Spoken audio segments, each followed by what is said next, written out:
명절도 지나고 이제 10월도 중순입니다. 불과 2달 반 지나면 또 한 해가 우리 곁을 떠나가게 되겠죠.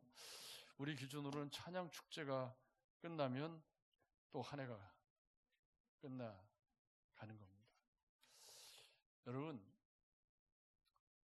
옛날에 전도할 때 뭐라고 전도했죠? 예수 믿고 천국 가세요. 근데 여러분, 예수 믿고 천국 가셨습니까? 아직 못 갔어요? 갈 거예요? 못 가?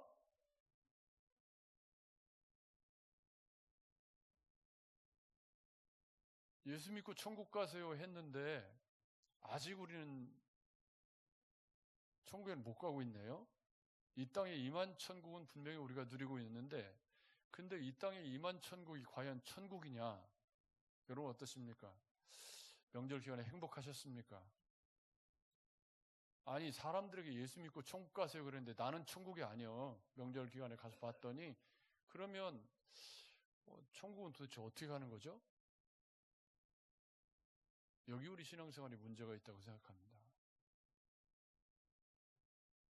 분명히 예수 믿고 천국 가세요 했는데 천국은 바로 가는 게 아니라 우리의 인생이라고 하는 긴 시간이 거기 복병처럼 우리 앞에 놓여져 있습니다. 오늘 성가대가 찬양하기를 구원으로 인도하는 그 좁은 문 들어가. 그러면 분명히 예수 믿고 천국 가세요 그랬는데 천국에 들어왔더니 좁은 문이 떡 우리를 기다리고 있네? 그런 거죠? 이 역설을 해결하지 못하면 우리 신앙생활은 공회전할 수밖에 없습니다. 분명히 예수 믿고 천국 가세요 그랬는데 예수 믿고 나니까 좁은 문 좁은 길이래. 그래가지고 뭘 하지 말라는 것도 많고 뭐 절제할 것도 많고 뭐 헌금해야 되지, 이게 주일날 예배 나와야 되지, 복잡해요. 그래갖고 예수 믿고 천국 가기는 캥이나 이게 어떻게 삶이 더 복잡해진 것 같은 느낌이 드신다면, 그렇다면 복음을 잘 들으셔야 합니다. 오늘 우리가 살펴볼 내용들이 그렇게 예수 믿고 천국 가는 여정에서 일어나는 좁은 문, 좁은 길에서 겪는 인생들의 다양한 이야기들 가운데 나는 분명히 좋은 의도를 가지고 어떤 일을 했습니다. 예를 들어서 내가 정말 좋은 의도를 가지고 이렇게 어떤 사람에게 식사를 정말 맛있는 최고의 식사를 대접했어요. 그랬더니 뒤에 들려오는 소리가 돈 가지고 갑질하고 자빠졌다고. 나는 정말 없는 살림을 쪼개서 최선을 다해서 좋은 것으로 대접하기 위해서 참 좋은 것으로 대접했어요. 그랬더니 뒤돌아오는 소리가 뭐라고 그래요? 지가 돈이 많으면 얼마나 많다고 이렇게 돈으로 사람 기를 죽이냐고. 만약에 그렇게 소리가 돌아서 온다면 여러분 어떻게 하시겠습니까? 예수 믿고 천국이라고 하는데 예수 믿고 살아도 삶의 복잡한 문제는 하나도 해결이 안 돼요. 그리고 그 길이 좁은 문 좁은 길이라고 해요. 좁은 문 좁은 길이라는 건 성경에 보면 찾는 이가 적고 매력이 없다. 왜냐하면 좁은 길이라는 건 길이 협착하고 좁아서 그냥 조금만 차가 하면 교행도 안 되고 트래픽이 심하고 그렇다는 얘기인데, 그런데 왜 그걸 천국이라고 할까요? 여러분, 신앙생활에서 이 문제를 올바르게 해결하는 일은 너무 중요해 보입니다. 고린도전서 8장 9장은 바로 신앙생활의 그런 문제들의 한 부분을 이야기를 해주는 중요한 말씀입니다. 특히 8장에서는 어떤 부작용을 얘기했냐면, 여러분 분명히 우리 주변에 예수를 믿고 굉장히 성경을 유창하게 잘 아는 분들을 만나시는 경우가 있을 거예요. 그래가지고 뭣도 잘 알고 뭣도 잘 알고 그냥 입에 침이 튀기면서 성경을 유창하게 잘 이야기하는데, 근데 살아가는 모습을 보면 그 사람을 보면 예수 믿고 싶지 않다. 그런 사람 혹시 있나요? 옛날에 예수 믿는 사람들을 물속에 들어가도 안 나온다 붕어하고 이야기하느라고, 그게 다 무슨 말이에요? 기독교를 비하하는 말인데 그게 무슨 말이죠? 말만 하고 행동이 없다. 그게 8장입니다. 8장이 무슨 얘기냐면 지식적으로 우상점을 먹는 거 아무 문제가 없다. 아무 문제가 없는지 알지만, 그러나 좁은 문 좁은 길에서는 내가 이것을 먹음으로 인해서 다른 사람이 실족할까 봐 마음을 써야 되는 것이 십자가의 정신이거든요. 그래서 좁은 문 좁은 길이라고 말하는 거란 말이에요. 뭐 내게 자유가 다 있지만 내가 이 자유를 사용하는 것이 다른 사람에게 상처가 되거나 마음이 아플까 봐 늘 배려하는 마음을 가져오고 살아가는 것이 좁은 문 좁은 길의 사고방식입니다. 근데 8장에는 어떤 사람들이 있냐면 지식으로만 이걸 알아가지고 내가 우상제물, 고린도라는 도시는 뭐 다 우상제물 먹는 도시인데 뭐 이거 우상제물이 뭐 나 구원과 상관이 없다, 이걸 지식적으로 아는 사람들이 다른 연약한 사람들의 시선을 개의치 않고 맛있게 잡섰단 말이에요. 그랬더니 아직 우상제물에 대한 생각이 정리되지 않은 사람들이 시험에 들고, 또 예수를 막 믿으려고 하는 사람들이 그로 인해서 올무에 빠져가지고 신앙을 버리게 되는 그런 기막힌 일들이 좁은 문 좁은 길에서 일어나는 사람들 이야기라는 거예요. 그러면 고린도 교회 사람들이 행복할까요? 행복하지 않을까요? 그로 인해서.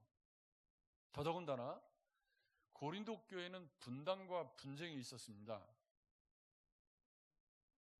저는 우리 교회 이름이 어울림교회입니다. 분당과 분쟁하고는 거리가 먼 교회라는 뜻이죠. 이 얘기를 하는데 왜 웃음소리가 들리지? 왜냐하면 이 어울림이라는 이름은 제가 수도 없이 설명을 했지만 각기 다른 목소리를 내지만 그 소리가 서로 어울려서 하모니가 되는, 그게 복음이다라고 하는 복음의 정수를 담고 있거든요. 방금 성가대가 소프라노, 엘토, 테너, 베이스가 다 각기 다른 음을 노래하잖아요. 근데 그게 어울려서 하나의 합창이 되었을 때 그걸 우리가 어울림, 하모니라고 하는 건데, 근데 고린도 교회는 하모니예요? 불협화음이에요? 불협화음이에요. 분명히 예수 믿고 천국이라고 그랬는데 천국이에요? 아니에요? 여러분, 분당과 분쟁이 있으면 필수적으로 따라오는 게 뭐냐면 서로 당파들끼리 싸워요, 안 싸워요? 싸우다 보면 뭘 하죠?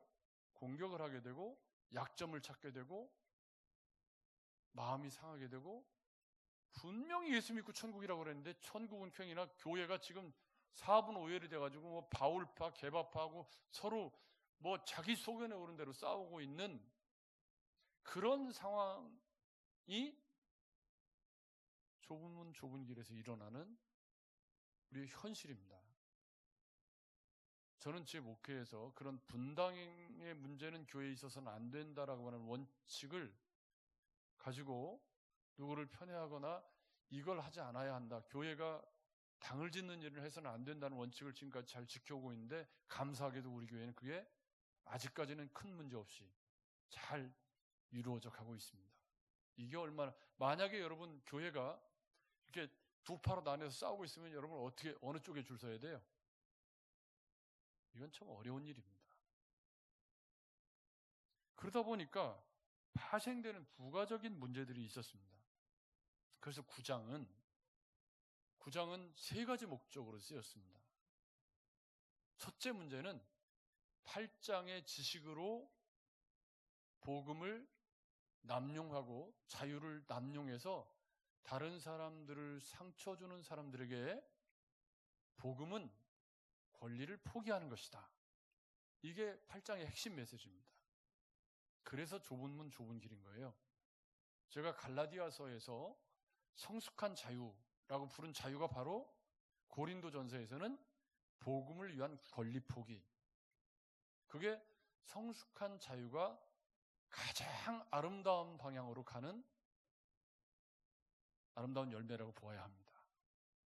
그런데 또 다른 문제가 있었습니다. 또 다른 문제는 뭐냐면 이 분당과 분파가 이루어지니까, 분쟁을 하니까 사도 바울이 고린도 교회를 개척했습니다.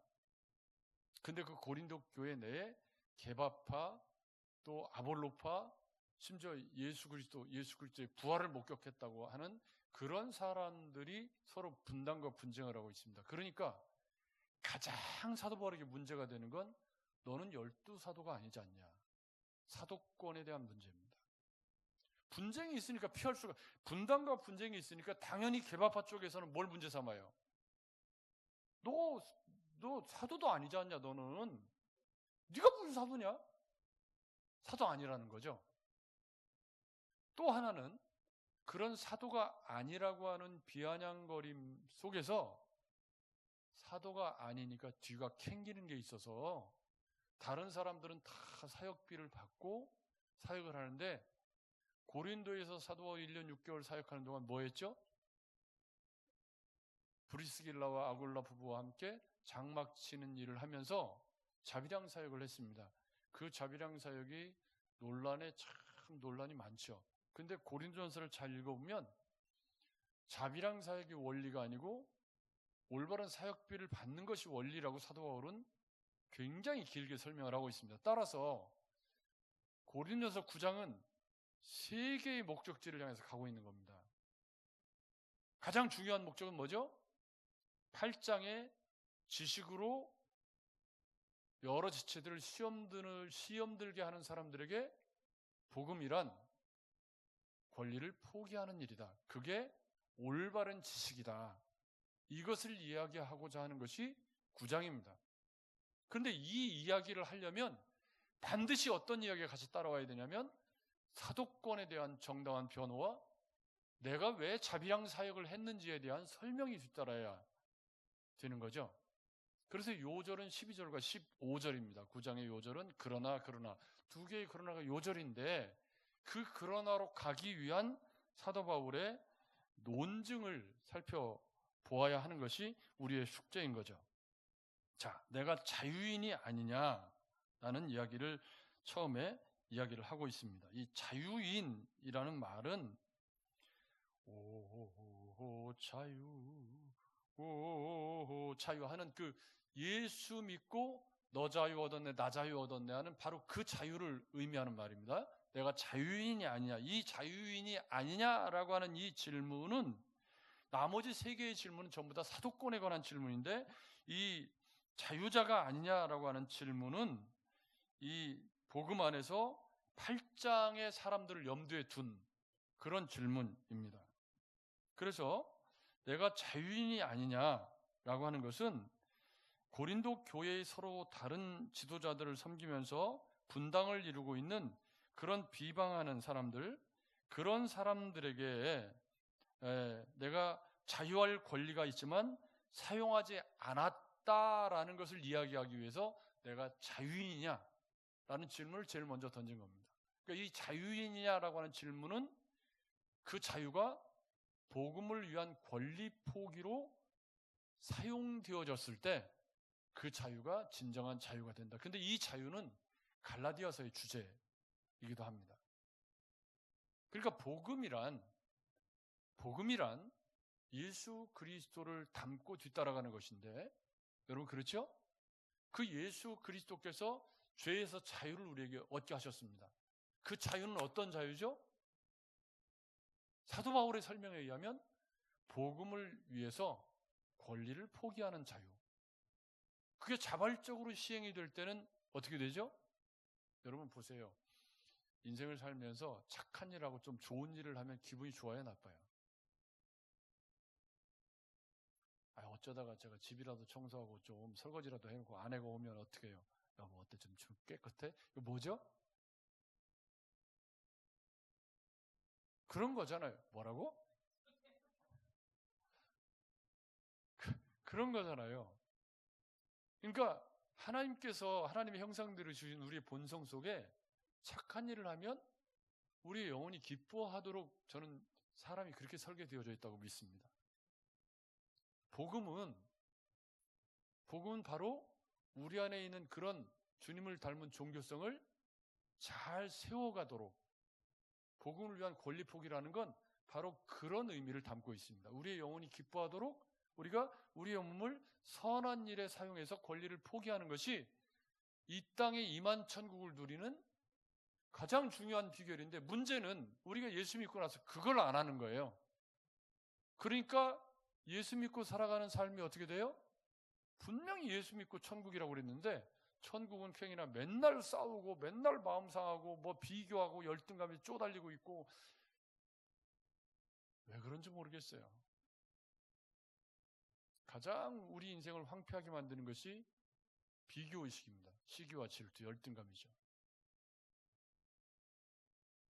혹시 우리 가운데 내 눈에 자꾸 다른 사람이 눈에 보이고 다른 사람보다 내가 못하고 마음속에 뭐 이런 열등감이 들어오신다면 주님 안에서 이 말씀을 들으시는 가운데 해결받으시길 바랍니다. 나는 주님께 구원받은 내 인생이 있잖아요. 1달란트, 2달란트, 그 달란트 비유가 얘기하는 게 뭐죠? 하나님이 내게 맡겨주신 인생은 그것으로 가치 있는 건데, 내 삶에 가치 있는 것들은 보지 못하고 다른 사람이 좋은 것만 보다 보면 내 삶의 감사가 사라지고 시기와 질투가 마음속에서 커가기 시작하고 원망과 불평이 내 삶을 지배하기 시작해서 예수 믿고 천국이 아니라 예수 믿고 지옥이 되는 거예요. 그 지옥을 누가 만들었죠? 내가 만들었잖아요. 그런데 원망을 누구에게 하죠? 저것만 없으면 내가 행복하겠다. 다른 사람에게 돌리고, 또 누구에게 돌려요? 아니 주님, 왜 내 인생을 이따구로 만들어 놓으셨습니까? 나를 왜 이렇게 못생기게 만들어 놓으셨? 저도 이 의료의 혜택을 눈썹을 그려가지고 지금 미남자 같아. 야, 이게 옛날에는 복음이 조금 지금보다, 이 눈썹 이거 성형이에요, 아니에요? 지금은 이건 뭐 그냥 아무것도 아닌 거죠. 근데 옛날에는 이것도 터부시하던 때가 있었죠. 그러니까 이게 사람의 삶이라는 게 바뀌어가는 건데, 이게 뭐죠? 좁은 문 좁은 길에서 일어나는 우리의 삶의 문제입니다. 근데 고린도 교회는 분단과 분쟁이 있으니까 네가 사도도 아닌 것이, 분명히 고린도 교회를 사도 바울이 개척했는데 너 예수 그리스도를 못 만났지 않냐? 이런 이의 제기에 대해서 여러분 보십시오. 내가 사도가 아니냐라는 질문을 합니다. 예수 우리 주를 보지 못하였느냐? 이 질문은 사도의 자격이 예수 그리스도와 함께한 사람이죠. 그러면 사도 바울은 주님을 만났나요? 못 만났나요? 오순절 성령 강림 이후의 회심이잖아요. 그죠? 그러면 예수님의 공생애 때 사도 바울은 뭐 했죠? 열심히 예수 믿는 사람 잡아 죽이려고 했었어요. 그러면 객관적으로 보면 사도 바울은 예수님의 공생애 때 있었어요, 없었어요? 그리스도인이에요, 아니에요? 아니죠. 그런데 너 왜 사도라고 그러냐? 이 질문에 대해서 사도 바울은 나는 다른 사도들과 다르게 어디서? 다메섹에서 다른 사람들과 조금 특별하게 주님을 만났다. 그래도 난 사도다. 난 예수 그리스도를 다메섹에서 만났다. 이건 사도행전에 나오는 아주 명백한, 사울아 사울아 네가 나를 비박하느냐, 나는 네가 박해하는 예수다. 그렇게 사도 바울은 다른 사람과 다른 사도들과는 조금 다른 방법으로 주님을 만났다는 거죠. 그래서 사도 바울이 얘기하기를 나는 예수 그리스도를 보지 못했느냐? 아니, 나 예수 그리스도 만났다. 이렇게 논증을 하고 있는 거고요. 두 번째, 내가 사도라는 증거는 너희가 증거다. 너희가. 고린도 교회에 있는 너희가 바로 증거다. 이게 다른 사람에게는 내가 사도가 아닐지라도 너희에게는 사도이니. 여러분, 사도라는 말이 보내심을 받은 자라는 뜻이죠. 아포스톨로스라는 말이. 그러면 누가 사도 바울을 고린도에 보냈나요?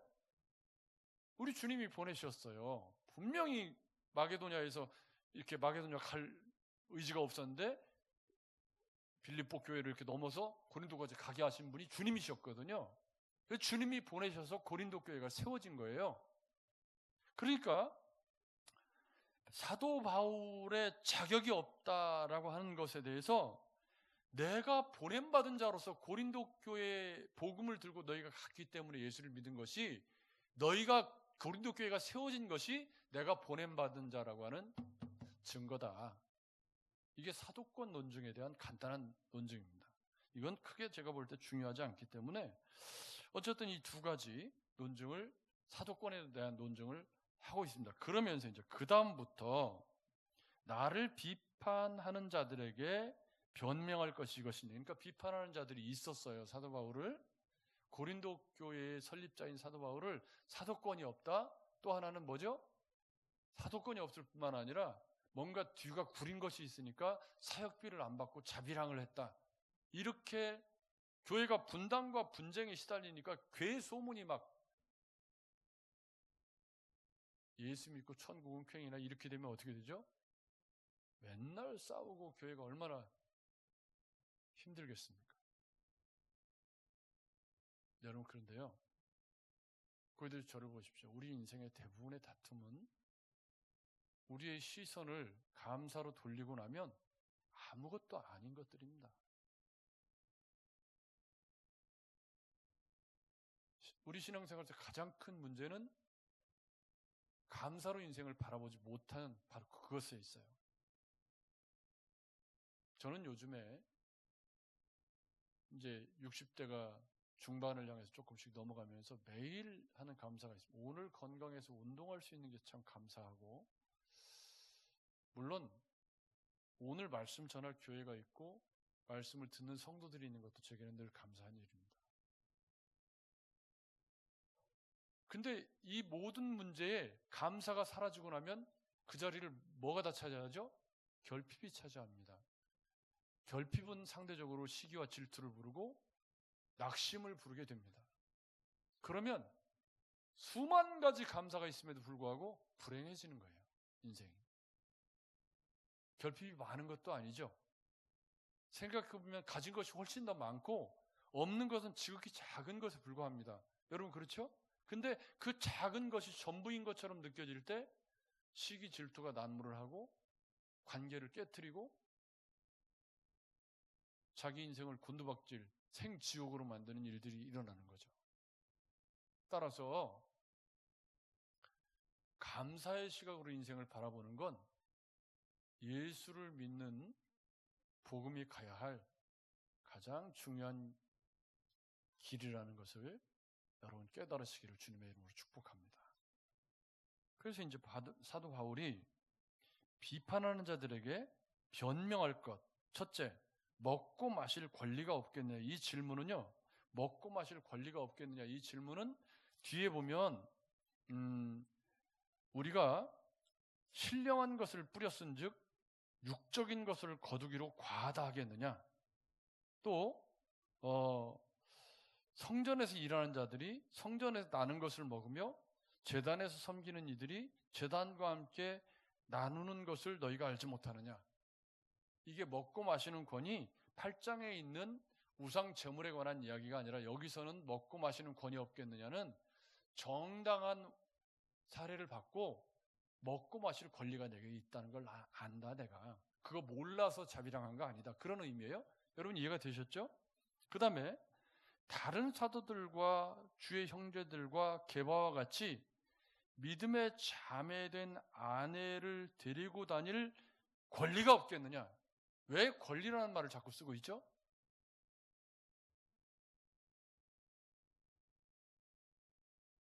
이게 일반 상식이라는 거예요. 근데 복음은 그 세상이 당연하게 여기는 것을 내려놓았더니, 사도 바울이 그랬더니 사람들이 뭐라고 그래요? 지금 손가락질하면서 사도 바울이 뭐라고 얘기하죠? 조금 뭐 문제가 있으니까, 사도가 아니니까, 뭐 구린 게 있으니까 저 사역비를 안 받았지라고 손가락질하는. 여러분, 그래서 오늘 이야기는 처음에 제가 말씀드렸던 거, 나는 분명히 호의를 가지고 어떤 일을 했어요. 근데 사람들이 나를 그렇게 안 봐주는 거예요. 비틀어진 시각으로 왜곡해서 폄하하고 비방할 때가 있을 수 있다는 거죠. 그게 좁은 문 좁은 길에서 만나는 사람 사는 이야기예요. 여러분 그렇죠? 계속되는 질문을 보십시오. 그러니까 개바와 같이 결혼하고 아내를 데리고 다닐 권리가 있는 줄 나도 안다, 그런 얘기입니다. 어찌 나와 바나바만 일하지 아니할 권리가 없겠느냐. 나도 그런 권리가 있는 거 알고 있다, 그런 얘기고요. 7절은 일반적인 권리에 대한 이야기입니다. 이게 목회자인 제가 사례비를 받는 문제하고도 연결되어져 있는 아주 중요한 얘기이기 때문에 여러분 상식적으로 생각을 해보십시오. 누가 자기 비용으로 군복무를 하겠냐. 이게 지금 1세기 이야기인데 그때도 군대 갈 때는 다 나라에서 매겼나 봐요. 지금은 뭐 군대 가서 돈을 많이 모아 온다고. 우리 성훈이가 군대 가서 2천만 원 모아오는 게 목표라고. 맞냐? 네. 근데 여러분 군대 가면 어떻게 하죠? 국가에서 다 빤스까지 다 주잖아. 양말까지 다 주죠? 그 얘기 하는 거예요. 지금 사도 바울이 그때도 그랬다는 거예요. 누가 군복무를 자기 비용으로 하는 군복무하는 사람이 어딨냐? 군복무하는 거 국가에서 다 주지 않냐? 또 농부가 포도를 심을 때 뭘 기대하고 포도를 심죠? 당연히 열매를 거둬서 팔으려고 심는 거죠. 올해 아직 포도를 못 먹었네. 아니 백포도로 그런 얘기예요. 그러니까 농부가 이거 심을 때 이게 일반적인 원리를 얘기하는 거예요. 앞쪽에서는 지금 이제 자기 권리 얘기를 계속하고 있는 거예요. 권리를, 농부가 씨를 뿌릴 때 권리가 뭐예요? 열매를 걷어 먹는 게 농부의 권리 아니냐. 그런 것처럼 양을 키울 때 양 젖을 짜서 임실 치즈를, 어제 임실 치즈를 사주신 분이 있어갖고 제가 먹었는데 겁나 맛있더라고요. 치즈는 그거 있어야 되죠? 그래서 제가 아내한테 물었어요. 임실에는 소를 어디서 키워서 그 우유를 갖다가 치즈를 만들지? 국화만 잔뜩 심어놨더만. 안 가봤어. 내가 다 들어서 알아. 그러니까 이건 일반론적인 논증이고요. 그 다음에 이제 8절은 사람의 예대로 이것을 말한 것이고요. 그 다음에 율법도 이걸 말하고 있다. 율법. 권리 얘기를 지금 계속하고 있어요. 권리. 내가 권리를 몰라서 그런 게 아니다. 그 얘기를 지금 하고 있는 거예요. 권리 얘기를 하는 거예요. 성경이 신명기에 뭐라고 얘기를 하냐면 율법도 이것을 말하잖아요. 모세의 율법에 곡식을 밟아 떠는 소에게 망을 씌우지 말라. 여기 기억 보면 신명기 25장 4절 이렇게 써 있죠. 신명기 25장 4절에 보면 곡식 떠는 소에게 망을 씌우지 말라. 왜? 곡식 떠는 소가 먹을 수 있게 그렇게 망을 씌우지 말라. 그렇게 율법이 말씀하고 있다. 이것은 소를 이야기한 게 아니라 소에게 망을 씌우지 말라 기록하였지만 하나님께서 소를 염려한 것이 아니지 않느냐. 이건 뭐죠? 하나님의 일을 하는 사람들이 마땅히 그에 대한 사례를 받는 것이 마땅하다는 얘기를 한 거다. 율법이 그 얘기를 하고 있다. 그래서 오로지 우리를 위하여 말씀하시지 않냐. 과연 우리를 위하여 기록된 것이니 밭 가는 자는 소망을 가지고 갈며 곡식 떠는 자는 함께 얻을 소망을 가지고 떠는 것이라. 11절입니다. 그래서 11절에 그래서 우리가 너희에게 신령한 것을 뿌렸은즉, 신령한 것은 뭐죠? 복음을 너희에게 뿌렸은즉 너희 육적인 것을 거두기로 과하다 하겠느냐. 이건 뭐냐면 사역비를 받는다고 한들 문제가 되지 않는다는 것을 나도 잘 알고 있다. 자, 12절 같이 읽어보겠습니다. 그러나부터 시작. 그러나 우리가 이 권리를 쓰지 아니하고 범사에 참는 것은 그리스도의 복음에 아무 장애가 없게 하려 함이로다. 아멘. 이게 복음을 위한 권리 포기였다. 긴 설명이었지만 이런 권리 다 있는 거 나도 알고 있다. 나도 마땅히 사역비를 받아야 되는 줄 알고 있고, 나 정당한 사도 맞고, 내가 결격 사유가 없지만 내가 왜 고린도에서 그 권리를 포기했는지 아냐.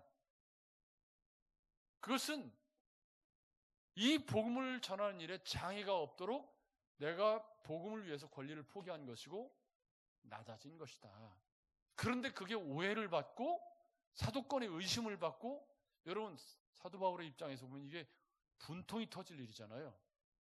여러분이라면 어떻게 하시겠습니까? 이런 상황에서 내가 베푼 호의가 상대방이 나를 여러분 그렇잖아요.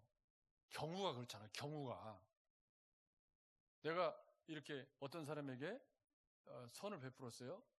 근데 감사할 줄 모르고 되려 왜 이것밖에 안 가졌냐, 그럼 화가 나요, 안 나요? 어제 우리 운동하는 모임에 연세가 많으신 은퇴 목사님들에게 뭘 좀 이렇게 갖다 드렸어요. 그랬더니 그 밑에 쫄대기 형님들이, 야, 은퇴 목사님들만 입이냐? 그야 막 얼마나 저를 막 잡들이를 하는지요, 제가. 그래가지고, 그러면 제일 나이 많으신 분들한테 드리는 게 맞지. 형님도 더 늙으시라고 제가.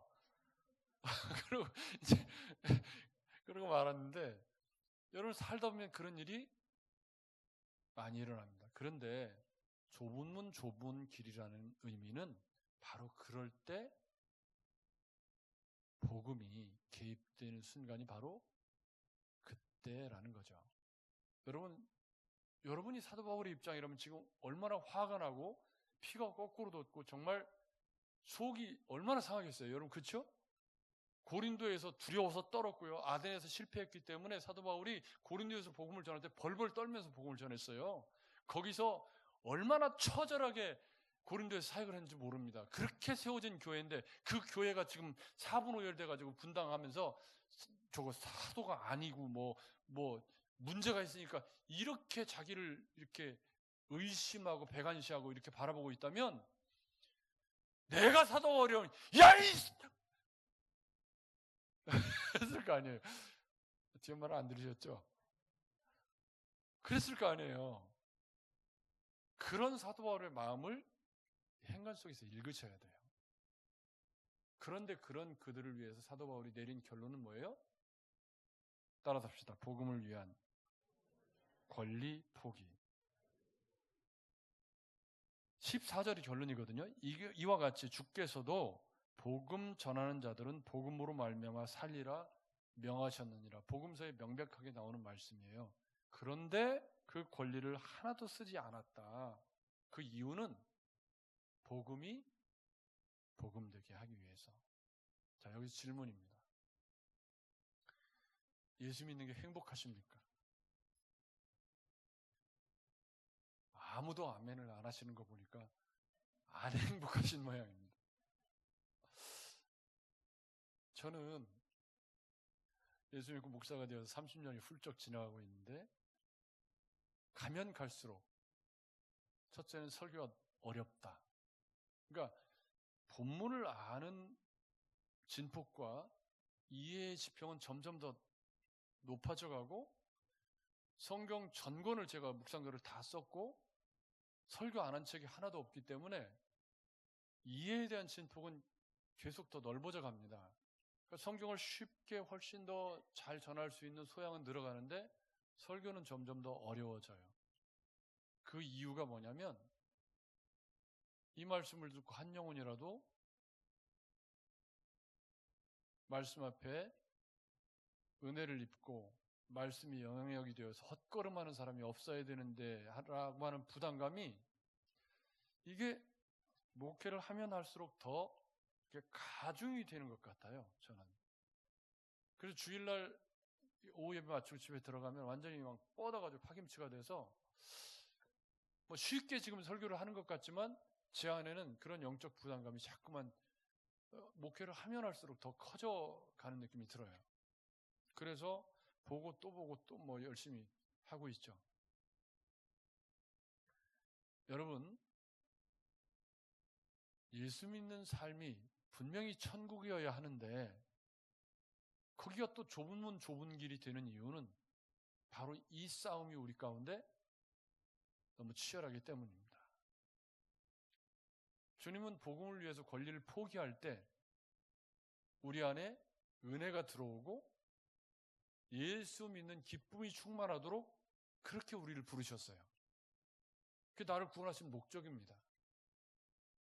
예수 안에서 행복을 누린다고 하는 건 내가 주님께 구하는 것들을 몽땅 얻어 받아서 내 욕망이 다 충족되는 것을 행복이라고 말한다면 그건 기독교가 아닙니다. 거기에 무슨 복음을 위한 권리 포기가 있고 좁은 문 좁은 길에 복음이 어디가 있어요? 없잖아요. 기도 많이 하고 기도 많이 해서 주님께 다 구해서 받아서 만사형통하는 게 기독교라면 그러면 그 길을 뭐더러 좁은 문 좁은 길이라고 얘기할 필요가 있나요? 바로 복음을 위한 권리 포기, 이것이 우리를 예수 안에 참된 평안으로 인도하고 축복으로 인도하는 진짜 복음이기 때문입니다. 근데 그게 어렵기 때문에 좁은 문, 좁은 길이라고 한 거예요. 여러분 예수 믿고 행복하지 않다면 한번 물어보십시오.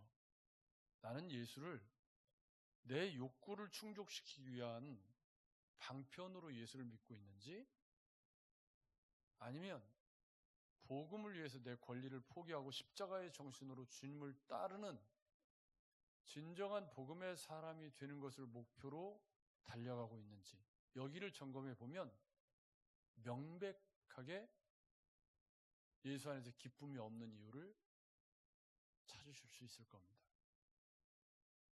세상 정신을 가지고 예수를 믿으면 이것도 아니고 저것도 아닌 삶을 살게 되기 때문에 절대 예수 믿어도 행복할 리가 없습니다. 왜요? 말씀을 들으면 맨날 낮아지라고 하고 양보하라고 하고 섬기라고 하고 사랑하라고 하고 용서하라고 그러고 그러는데 나는 그러고 싶은 마음이 1도 없다. 복음을 위한 권리 포기는 쾌히나 권리를 주장하고 그렇게 살아가려고 한다면 예수 믿고 천국이 아니라 예수 믿고 생지옥이 될 겁니다. 그럼 예수 믿고 천국이 되려면 사도 바울이 이 어려운 상황 속에서 복음을 위한 자기 변명이에요. 내가 이렇게 한 것은 너희가 한 사람이라도 더 예수 믿게 하기 위한 복음을 위한 권리 포기였고 낮아짐이었다라고 설명하고 있는 이 말씀을 들으시면서 사도 바울은 왜 이렇게 사는 거지? 질문해 보셔야 되지 않겠습니까? 그러면 여기서 따라오는 질문, 그럼 우리 주님은 왜 십자가를 지고 이렇게 이 땅에서 피 흘려 죽으신 거지? 그리고 나를 따르라고 말씀하셨잖아요?